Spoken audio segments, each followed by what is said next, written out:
సమాచారం కోసం 95 న్యూస్ ఇప్పుడు యాప్ లో మీ ముందుకు వచ్చింది. వెంటనే డౌన్లోడ్ చేసుకుని న్యూస్ అప్డేట్ తెలుసుకోండి. ప్రతి క్షణం ప్రజాక్షేమం కోసం. మీడియా మిత్రులకు నమస్కారం. మరి రాహుల్ గాంధీ గారు భారత్ జోడో యాత్ర కన్యాకుమారికి వెళ్ళి మొదలుపెట్టిన తర్వాత కర్ణాటకలో ప్రభుత్వం ఫామ్ అయింది. అక్కడ కర్ణాటక ప్రజలకు నమస్కారం తెలియజేసుకుంటున్నా.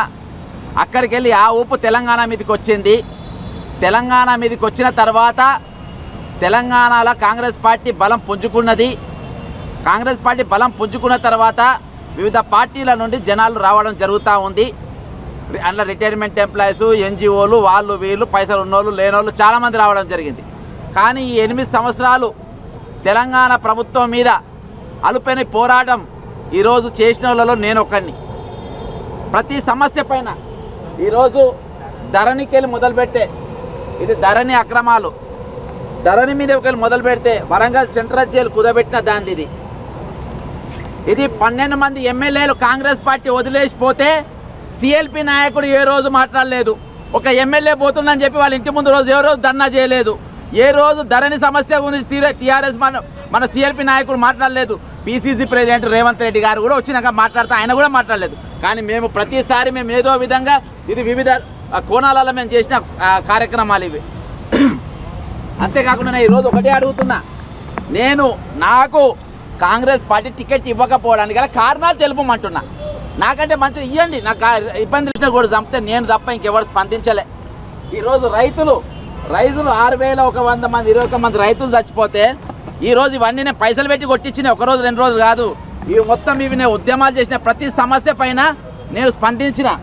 అర్థమైందా? కాళేశ్వరం మీద మేము కేసులు ఫైల్ చేసినాం. కాళేశ్వరం మీద ఎవరు మాట్లాడినారండి? ధరణి మీద ఎవరు మాట్లాడినారు? గాంధీ భవన్కి వెళ్ళి స్త్రీలు ఇబ్రాహీంపట్నంలో మణిపరిస్తే ఎవరు మాట్లాడినారు? టీఎస్పీఎస్ మీద కోట్ల కేసులు వేసినా ఎవరు మాట్లాడినారు? టీఎస్పీ కేసులు ఎన్ఎస్వై యూత్ కాంగ్రెస్ వాళ్ళు ఒక్క నిలబడ్డారు. ఈరోజు ఎన్ఎస్వై యూత్ కాంగ్రెస్ మొట్టమొదటిసారి రేవంత్ రెడ్డి గారు పిసిసి ప్రెసిడెంట్ అయిన తర్వాత ఎన్ఎస్వై యూత్ కాంగ్రెస్ అధ్యక్షులు కూడా ఈరోజు టికెట్లు పక్కన పెట్టారు. వాళ్ళు కొట్లాడినారు. రేవంత్ రెడ్డి రోజు కొట్లాడలేదు. రేవంత్ రెడ్డి పొద్దుగాల ప్రెస్ మీటు, సాయంత్రం మళ్ళీ తెల్లారి గాయబ్. అది కోకాపేట కానీ లేకుంటే యశోద వాళ్ళు చేసిన దానికి కాంచి మయవంశ్ మీద కానీ కాళేశ్వరం మీద కానీ మేఘా కృష్ణారెడ్డి మీద కానీ ఎవ్వరు మాట్లాడలే.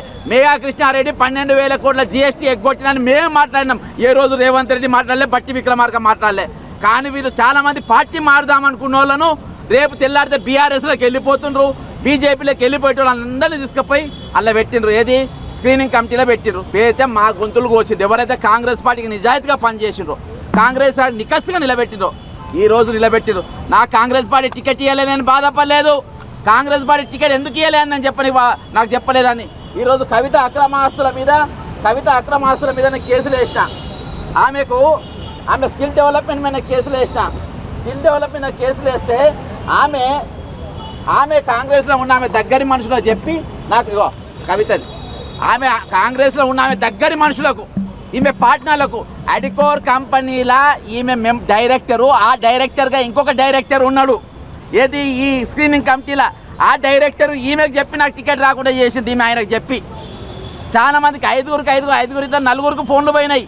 బక్క జెడ్సన్ అంటే వాళ్ళకి టికెట్లు రాకుండా చేయాలి, రేపు మా మీద కొట్లాడుతుండు, మా మీద నిలబడుతున్న టికెట్ రాకుండా. నాకు టికెట్ అనేది పెద్ద నా ఎన్టికెట్తో సమానం. టికెట్ కాంగ్రెస్ పార్టీ టికెట్ నాకు ఎమ్మెల్యే పెద్ద సమస్య కాదు. నాకు ఎన్నికతో సమానం. కానీ ఈమె చెప్తే నాకు టికెట్ ఆపింది. ఇప్పుడే ఆ టికెట్ డిక్లేర్ అయ్యి 4 రోజులు అవుతుంది వర్ధన పెట్టే. నేను ఏ రోజు మాట్లాడలే. 1,200 మంది అమరవీరులు చచ్చిపోయిన వాళ్ళ త్యాగాల కన్నా నా త్యాగం గొప్పది కాదు. 30 లక్షల మంది నిరుద్యోగులు రోడ్లపైన ఉన్నారు, వాళ్ళకన్నా నేను గొప్పని కాదు. అందుకనే మౌనంగా ఉన్నా. కానీ ఈమె చెప్పినాక నాకు టికెట్ ఆపిందని అంటే కేవలం కల్వకుంట్ల కవిత కళ్ళల్లో ఆనందం చూడడానికి నాకు టికెట్ ఇవ్వలేదంటే నా బాధ అనిపించి ఈరోజు నేను గాంధీ భవన్ ముందు మహాత్మా గాంధీ గారి సాక్షిగా నేను ఈరోజు దీక్ష చేపట్టిన. ఈరోజు నాకు ఒకటే, నేను గొడవ పెట్టుకుని ఏం రాలే. రేవంత్ రెడ్డి అనేటోడు లేకుంటే బట్టి విక్రమార్క అనేటోడు ఉద్యమం చేస్తే ఈరోజు తెలంగాణలో కాంగ్రెస్ పార్టీ బలపడలేదు.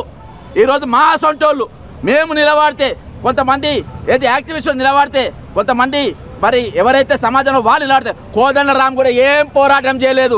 ఇలా కోదండరామ్ దగ్గర పోయి మాట్లాడతారు. కమ్యూనిస్టులు నిన్నటి దాకా కేసీఆర్ సంఖన ఆకిండ్రు, కమ్యూనిస్టులు మాట్లాడతారు. మాతో మాట్లాడడానికి ఏందండి? మాకేనా కుష్టి వ్యాధి ఉందా, అంటు వ్యాధి ఉందా? అంటరాని వాళ్ళమనే కదా. కోదండరామ్ రెడ్డి కాబట్టి వాడు పోయినట్టు కావచ్చు. నేను అంటరాని కాదు కదా.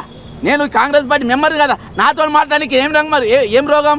గుల్బర్గాలో చెప్పినావు రెడ్లు తప్ప వేరేవాళ్ళు ఎవరు కూడా రాజకీయం చేయొద్దు, రెడ్లు తప్ప ఎవరు ఓటు వేయొద్దని చెప్పి రేవంత్ రెడ్డి ఈరోజు ఇంప్లిమెంట్ చేస్తుండు. ఈరోజు ఇంప్లిమెంట్ చేస్తుండు. రెడ్లు నేను రాజశేఖర రెడ్డి శిష్యునే, మేము అనేక మంది రెడ్లతో ఉద్యమం చేసినాం. కానీ ఇంత చిల్లర రెడ్డితో మేము ఎప్పుడు చూడలే, ఇంత చిల్లర గాంతో ఇంత చిల్లర లీడర్షిప్ మేము ఎప్పుడు చూడలే. కాబట్టి ఇక్కడ నాకు టికెట్ ఎందుకు ఇవ్వలేదో, దీన్ని నాకు టికెట్ ఎందుకు డినైడ్ చేసిండో చెప్పేదాకా ఈ దీక్ష అనేది కొనసాగుతుంది.